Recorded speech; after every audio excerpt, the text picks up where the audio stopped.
ઓસમ ગણેશ ચેનલમાં આપ સૌ મિત્રોનું હાર્દિક સ્વાગત છે। આજે આપણે ફરી આવી ગયા છીએ ઓસમ ઢંકગીરી જૈન તીર્થની અંદર।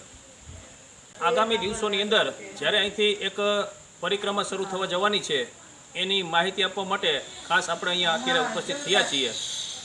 ફાગણ સુદ 13ના રોજ એટલે કે આગામી રવિવારના દિવસે તારીખ 1/3/2026ના રોજ ઓસમ ઢંકગીરીથી શરૂ થઈને પરિક્રમા ઓસમ પર્વત ઉપર સમગ્ર મંદિરના દર્શન કરી અને ફરી પાછી અહીંયા ઓસમ ઢંકગીરીની અંદર પૂર્ણ થવાની છે તેની માહિતી મેળવવા માટે આપણે અત્યારે અહીંયા મારા સાહેબ પાસે આવ્યા છે।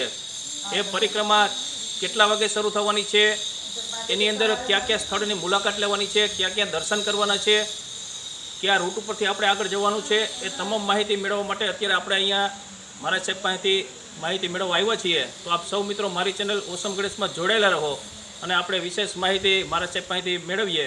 મહારાજ સાહેબ અત્યારે હેમરતા મહારાજ સાહેબ છે એવો અત્યારે અહીંયા હાજર છે, તો આપણે એમની પાસેથી આ પરિક્રમા વિશેની વિશેષ માહિતી મેળવીએ। અને બીજું ખાસ મિત્ર, આ જ દિવસે પાલીતાણા શેત્રુંજય ઉપર જે પરિક્રમા યોજાય છે એ પરિક્રમા આ જ દિવસે યોજાય છે, એટલે જેટલું મહત્ત્વ શેત્રુંજી ગિરનારની પરિક્રમાનું છે એટલું જ મહત્ત્વ ઓસમ ઢંકગીરી પરિક્રમાનું પણ છે। તો જેટલા બને તેટલા વધારે ભાઈઓ બહેનો આ પરિક્રમાની અંદર જોડાય અને પોતે એક પુણ્યનું ભાથું બાંધવા જૈન મંદિર તરફથી આપ સૌ મિત્રોને હાર્દિક આમંત્રણ આપવામાં આવે છે। વિશેષ માહિતી આપણે મારા સાહેબ પાસેથી મેળવીએ। सुद 13 यह महामंगलकारी दिन कृष्ण महाराजा के पुत्र श्याम और प्रद्युम्न 8 करोड़ मुनि के साथ मोक्ष गए। इस पुण्य अवसर पर आप सभी पुण्यशाली आत्मा मानव जैन टेम्पल ट्रस्ट डंकगिरी महातीर्थ पर जरूर जरूर जरूर पधारे। गिरी महातीर्थ चारुदासजी महाराज साहेब ની પ્રેરણાથી 40 વર્ષથી ઓસમ ગિરિરાજની 6 ગામની પરિક્રમા થાય છે। અને એ પરિક્રમા શા માટે થાય છે તો કે કૃષ્ણ મહારાજાના પુત્ર શામ અને પ્રદ્યુમ્ન 8.5 કરોડ મુનિ ભગવંતોની સાથે મોક્ષમાં ગયેલા છે।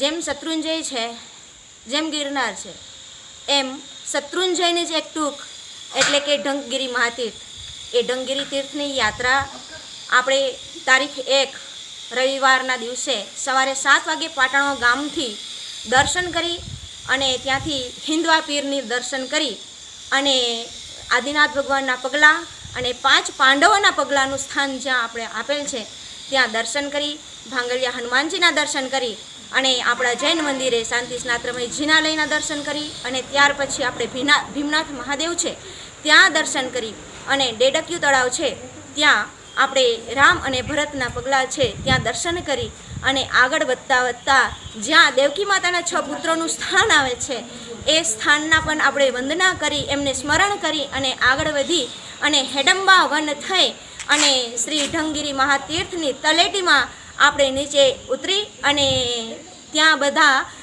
યાત્રાર્થીઓ માટે પ્રસાદીની વ્યવસ્થા રાખેલ છે।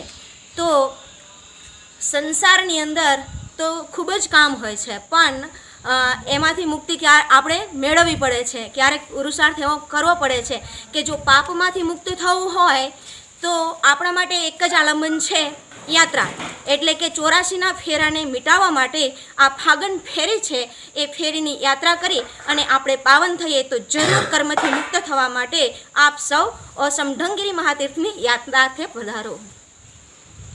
ખૂબ ખૂબ ધન્યવાદ મારા સાહેબ, ખૂબ સરસ માહિતી આપી। મારા સાહેબ, આપણી આ પરિક્રમા કેટલા વર્ષથી ચાલુ છે? લગભગ 40 વર્ષથી આપણે આ ગિરિરાજની યાત્રા કરીએ છીએ અને સૌથી પહેલી યાત્રાનો પ્રારંભ જ પૂજ્ય ચારુદાસજી મહારાજ સાહેબની પ્રેરણાથી થયેલ છે। બરાબર। અને બીજી એક માહિતી એ મળી છે કે આપણે મારા આગળના વિડીયોની અંદર મેં એવું કીધું હતું કે ભાઈ આપણે આ પાંડવોની ભૂમિ છે તો પાંડવોની કોઈ આપણે પૂજા કરતા હોય કે એવું વિધાન નહોતું, પણ પછી મને માહિતી મળી છે કે ભાઈ આપણે જે પરિક્રમા યોજાય છે એ પરિક્રમા દરમિયાન આપણે પાંડવોને યાદ કરી અને એમના માટે પણ એક પૂજન વિધિ રાખો છો, તો એની પણ થોડીક માહિતી આપશો?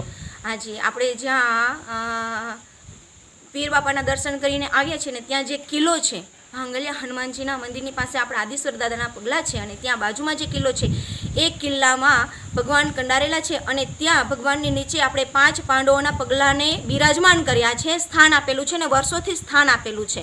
તો 5 પાંડવો જે છે એ દેવપુત્ર છે, માતા કુંતી અને માદ્રી એટલે કે પાંડુ રાજાના પુત્ર છે, જે મોક્ષમાં ગયેલા છે. એ 5 પાંડવોનું પણ આપણે અહીંયા સ્મરણ કરીએ છીએ, કારણ કે 5 પાંડવોનું મૂળ સ્થાન તો આ છે.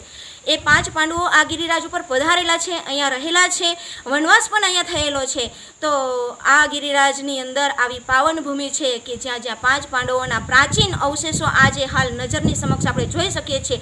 તો એમનું પણ અમે સ્મરણ કરી અને ધ્યાનની અંદર એમનું સ્મરણ કરી અને ધ્યાન કરી અને 5 પાંડવોને યાદ કરીને પાવન થઈએ છીએ. ખૂબ ખૂબ ધન્યવાદ મારા સાહેબ, ખૂબ સરસ માહિતી આપી, એ બદલ આપનો ખૂબ ખૂબ આભાર. તો મિત્રો, આપ સૌ મિત્રોને આ પરિક્રમાની અંદર જોડાવા માટે જૈન મંદિર તરફથી હાર્દિક આમંત્રણ આપવામાં આવે છે. તો આગામી તારીખ 1/3/2026 અને રવિવારના રોજ સવારે 7 વાગે જ્યારે આ પરિક્રમા ઓસમ જૈન તીર્થથી શરૂ થશે અને પાટણો ગામની અંદર જે અપાસરો આવેલો છે એ અપાસરાથી શરૂ થઈ અને આખા રૂટ ઉપર જે રીતે મારા સાહેબે કીધું એ રીતે ફરી અને પાછી જૈન મંદિરે પૂરી થશે. તો ગામના તમામ લોકોને હું આ મારા વિડીયોના માધ્યમથી આમંત્રણ આપું છું કે આ પરિક્રમાની અંદર જોડાવા માટે આપ સૌને ભાવભર્યું આમંત્રણ આપવામાં આવે છે.